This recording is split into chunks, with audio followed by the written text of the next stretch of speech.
নমস্কার, আপনাদের সবাইকে ট্রাইব টিভি বাংলায় স্বাগত। আজ টলিউড সফরে আমরা আছি রাঙামাটি তীরন্দাজি সেটের। আমার সাথে আছে আপনাদের সবার প্রিয় একলব্য নীলাঙ্কুর। তোমাকে প্রথমে ট্রাইব টিভিতে ওয়েলকাম, প্রথমবার ট্রাইব টিভির সাথে তোমার ইন্টারভিউ। কেমন আছো একটু শুনি। দারুণ আছি, গরমে একদম পুরো সেঁকে গেছি।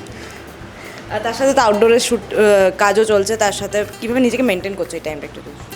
কোনো মেনটেন করছি না, মেনটেন করার মধ্যে নিজেকে এই বিছানাটা আছে সুন্দর, এখানে ল্যাদ খেয়ে পড়ে আছি, এটি হচ্ছে মেনটেনেন্স। খাওয়া দাওয়া আলাদা করে কিছু করছি না, জাস্ট নর্মাল যেরকম খাই সেটাই খাচ্ছি, যতটা সম্ভব জল খাওয়ার চেষ্টা করছি, দ্যাটস ইট। বেশ, এই চরিত্রটা থেকে তুমি কী কী শিখলে এতদিনে? যেহেতু আমাদের প্রথমবার তোমার সাথে এই চরিত্র নিয়ে কথা হচ্ছে, তো কী কী শিখলে একটু যদি শুনি। দেখো, পাইলটদের আমি যখন বম্বেতে শ্যুট করতে যাচ্ছিলাম, আমাদের ফার্স্ট এপিসোড, আমার যেটা ফার্স্ট এপিসোড ছিল সেটা আমরা বম্বেতে শ্যুট করতে যাচ্ছিলাম, তখন আমি এয়ারপোর্টে বসে পাইলটদের কিছু কিছু বেসিক বডি ল্যাঙ্গুয়েজ দেখছিলাম। সেই বডি ল্যাঙ্গুয়েজগুলো আমি আমার চরিত্রে আনার চেষ্টা করেছি। তারপরে চরিত্রটার ক্ষেত্রে আমি পাকিস্তানি সিরিজ খুব দেখি, ওয়াহাজালিকে আমার খুব ভালো লেগেছিলো। ওয়াহাজালির বডি ল্যাঙ্গুয়েজে কিছু কিছু এলিমেন্ট আমি এখানে ইনফিউজ করার চেষ্টা করেছি। আমি রিসার্চ প্রত্যেকটা চরিত্রের ক্ষেত্রে যতটা সম্ভব করার চেষ্টা করি। আমি কখনোই চাই না যে আমি যেরকম সেরকমভাবেই চরিত্রটাকে প্লে করব। চরিত্রটাকে প্লে করার ক্ষেত্রে যেন একটা চরিত্র নিজস্বতা ফুটে ওঠে, এটা আমি সবসময় করে এসেছি। সো প্রত্যেকটা চরিত্রে কিছু না কিছু শেখায়, নানান ধরনের ইন্টারাকশন হয়, নানান ধরনের জিনিসপত্র দেখা হয়, নানান ধরনের জিনিসপত্র শিখি। এই ক্ষেত্রে পাকিস্তানি সিরিজ দেখাটা একটা বিরাট বড় আমার জীবনে একটা মানে ভালো দিক এই ক্ষেত্রে। যখন ধারাবাহিক শেষ হয়ে যাওয়ার পর কি এটা শুরু করেছিলে দেখা এই সিরিজগুলো? আগের ধারাবাহিকটা শেষ? না না না, আমি তো জানতাম না যে আমি এই চরিত্রটা পাবো। I had no idea. আমি অন্য অনেক প্রজেক্টের ব্যাপারে কথা হচ্ছিল, কোনটা কাজ করবে কোনটা কাজ করবে না সেটা বুঝতে পারছিলাম না। এইটা ফর্চুনেটলি কাজ করে গেছে, কারণ আমি সত্যি কথা বলতে আমি দাসবাবুর সঙ্গে কাজ করতে চেয়েছিলাম। আমার ওনাকে স্টোরি টেলার হিসেবে খুবই ভালো লাগে, and I respect him for that. তো আমি ওনাকে গিয়ে জাস্ট একটাই কথা বলেছিলাম যে তুমি তো অনেকে নৌকো পার করে দিয়েছো, আমার নৌকোটা প্লিজ পার করে দাও। তো আমার এই কাজ করে যে একটা গ্রেট জয়, একজন মানুষ যিনি এরকমভাবে ইনপ্রম্পটু গল্প বানাতে পারেন এবং বলতে পারেন, এইটা একটা অদ্ভুত মজা আছে, জানো তো। সেইটা ফিল করতে চেয়েছিলাম এবং পেতে চেয়েছিলাম বলেই কোথাও না কোথাও মনে মনে এটাকে ম্যানিফেস্ট করেছিলাম। এই কাজটা পেয়ে আমি সেই দিক থেকে খুবই আপ্লুত।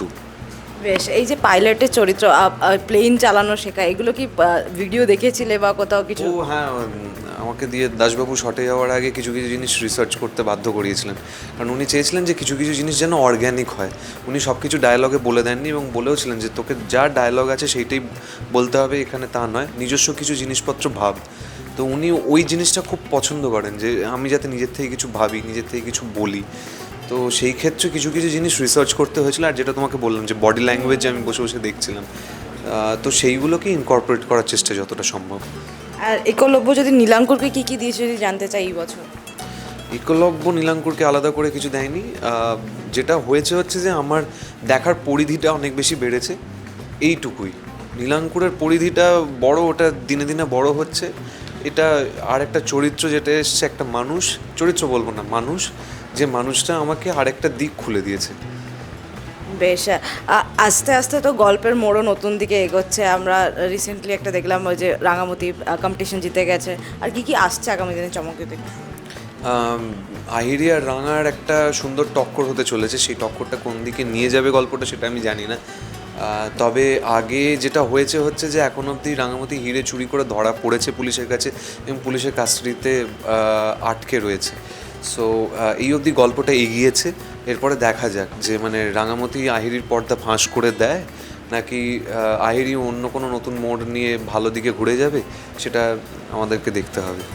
আর একটা শেষ প্রশ্ন, জীবনে তো বসন্ত এসে গেছে নীলাঙ্কুর, তা কি বলবে সেটা নিয়ে? বসন্তকাল চলে গিয়ে গরমকাল এসে গেছে। গরমকাল এসে গেছে, কিন্তু এই বসন্তটা কবে? আর আগামী কিছু প্ল্যান আছে বিয়ের পিড়িতে কবে দেখতে হবে? না, এখনই নয়। আমি তোমাকে বলবো বসন্তকাল প্রত্যেক বছর যেরকমভাবে আসছে, মনে সদা বসন্ত থাকাটাই হচ্ছে আমার জীবনের গোল বলতে পারো। Thank you so much. দর্শকদের শেষে এইটুকুই বলবো যে রাঙামাটি তীরন্দাজ একটা খুব ইন্টারেস্টিং এনগেজিং গল্প। আপনারা যারা যারা এখন অবধি দেখেননি প্লিজ দেখে ফেলুন। যারা দেখছেন তাদের ভালোবাসা আমরা পাচ্ছি, আমরা ফিডব্যাক কমেন্টসে পড়তে থাকছি। সন্ধ্যে 7:30টার সময় স্টার জলসা পর্দায় চোখ রাখুন। আশা করি আপনাদের মন আমরা জয় করে নিতে পারবো। Thank you so much. বিনোদনের এরকম সমস্ত আপডেটের জন্য চোখ রাখুন ট্রাইব টিভি বাংলার পর্দায়।